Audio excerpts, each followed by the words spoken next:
Good morning, Andy. How are you? Yeah, really good, thank you. Jolly good. So this morning, you are going to give us a roundup of the materials and finishes show.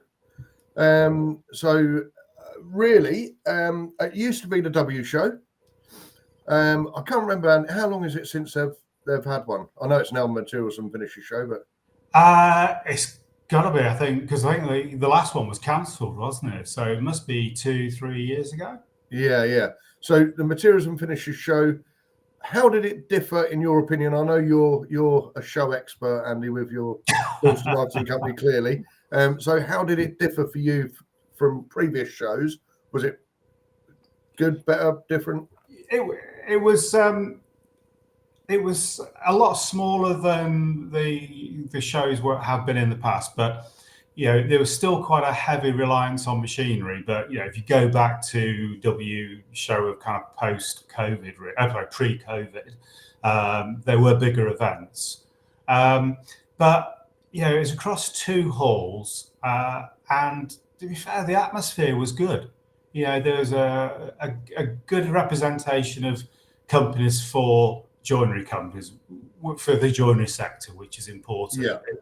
I think it was when it was the W show, it was getting very much more orientated toward panels and KBB sector, which obviously it still is very involved with.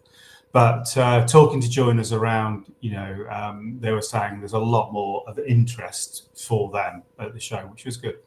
I mean, it actually started on Sunday, which I hope you remember. It was an absolutely beautiful sunny day after about a week of rain. We were nervous about it starting Sunday anyway, but it was busy, really busy. A good buzz around the halls. I mean, over the show, I would say I personally got to speak to a lot of joinery company visitors. And, the constant thing really I found was that they were coming with a focus. They were looking for ideas. They were looking for new products, which is what you want to hear. So a different. I mean, for somebody to turn up on a sunny Sunday and give their time up, then that shows motivation for me.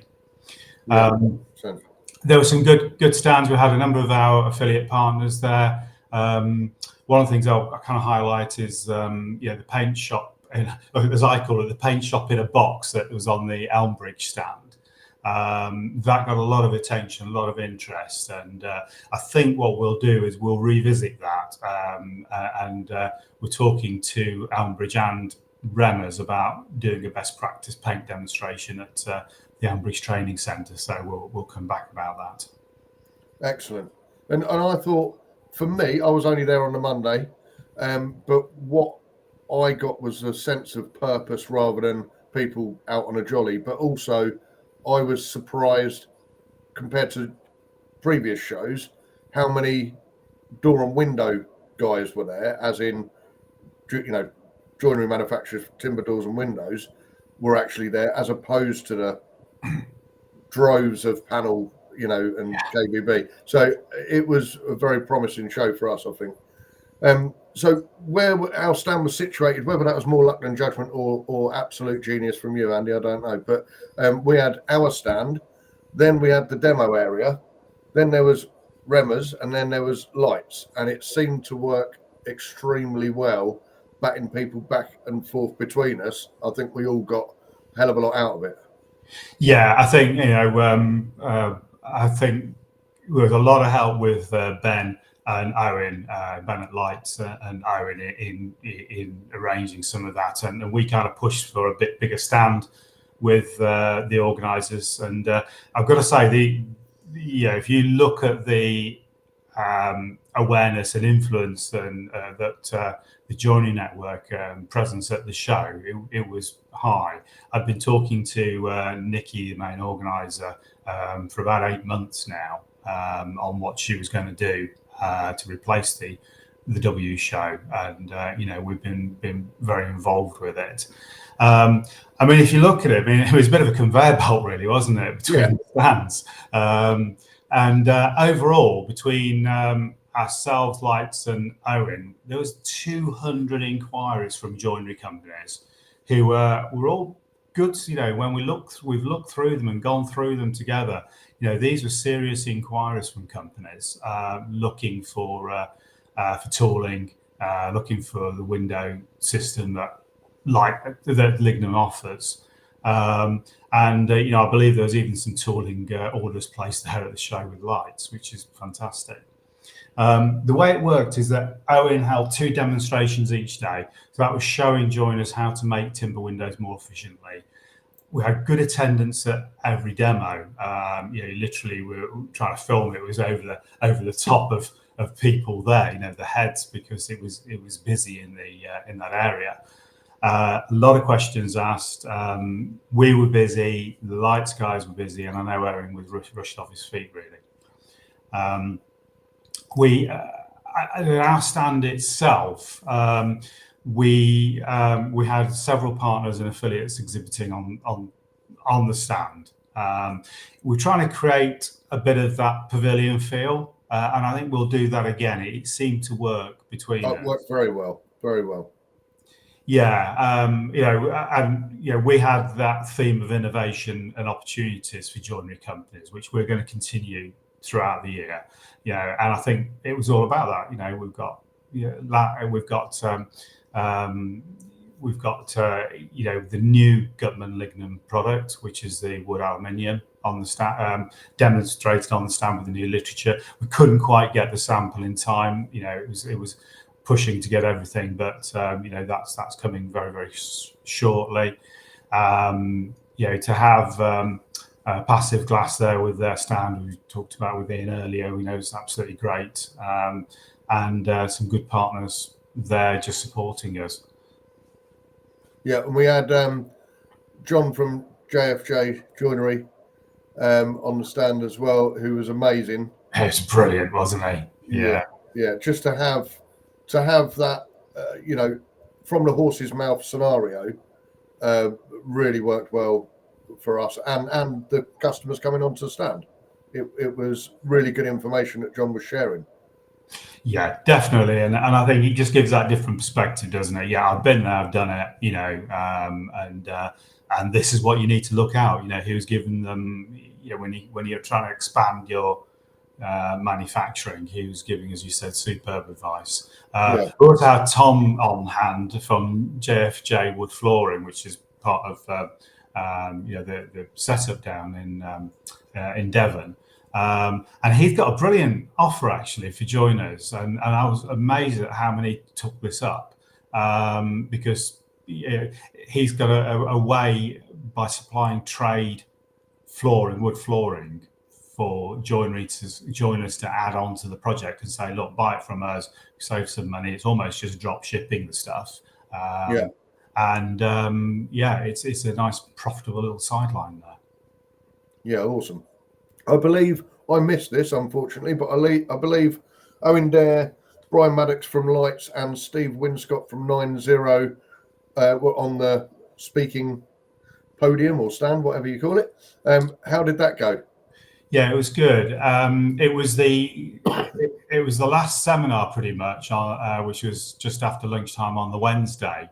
So although the show was starting to get a bit quieter there, it was full. The seminar was about maximising efficiency, minimising costs in timber window and door manufacturing. Bit of a mouthful, but it was good. And I think that combination, we often hear from all these events, when seminars, it's often very focused on, well, we do this for you, we do that for you. This is what, if you buy our products, if you use our services. But to have a proper, candid conversation between, Steve Winscott of 90, talking about the practical challenges he's faced, in growing capacity at 90, in what is a limited floor area there. It's like many places difficult to expand physically in space, and at the same time improving the profitability. So it was good to hear how he did that, and getting the input from Owen and Brian in how that using the different the tooling, the factory flow, looking at a real systemized planning to achieve that growth. Yeah, it's worked. It's getting him there. His capacity's gone up massively. Profitability is following on. I think that was the big shift really there. In generally that there's a lot bigger focus on how joiners can be profitable. Sure.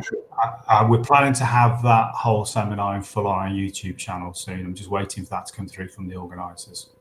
Excellent. I was going to ask you about that actually.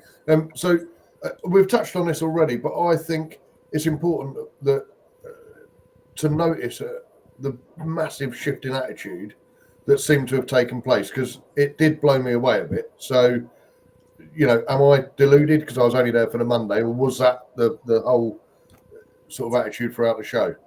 Yeah, from the very first morning on that Sunday, joinery companies are coming onto the stand and saying they need a solution to achieve document Q and meet the building regulation changes that are coming down the line.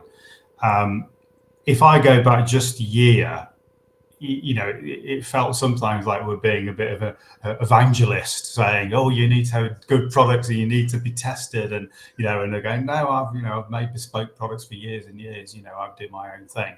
That's changed. I think there's a realization.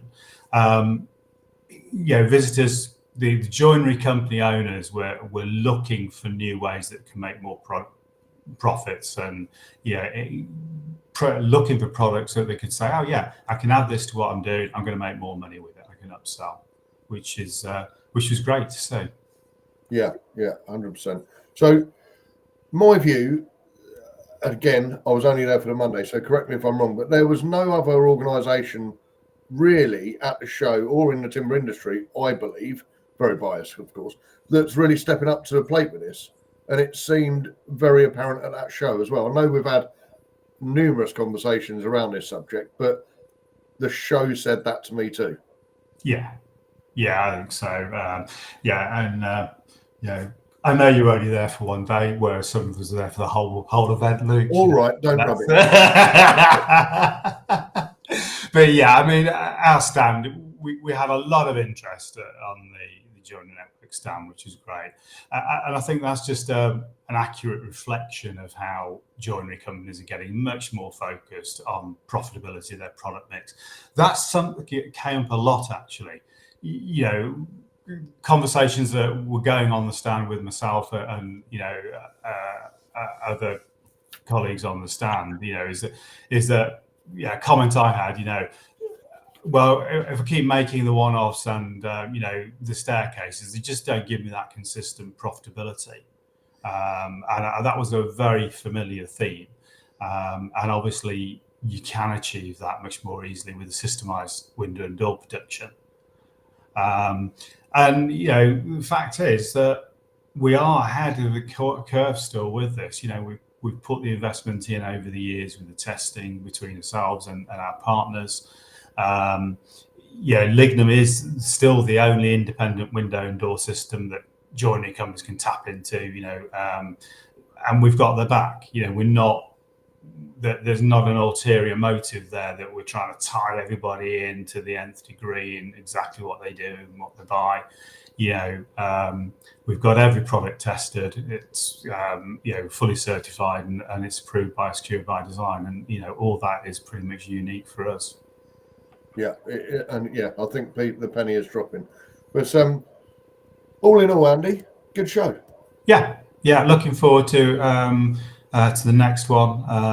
And we had a lot of learnings, both ourselves, Aaron, and Lights. We've talked a lot about this and the things we can change, things we can do better next time.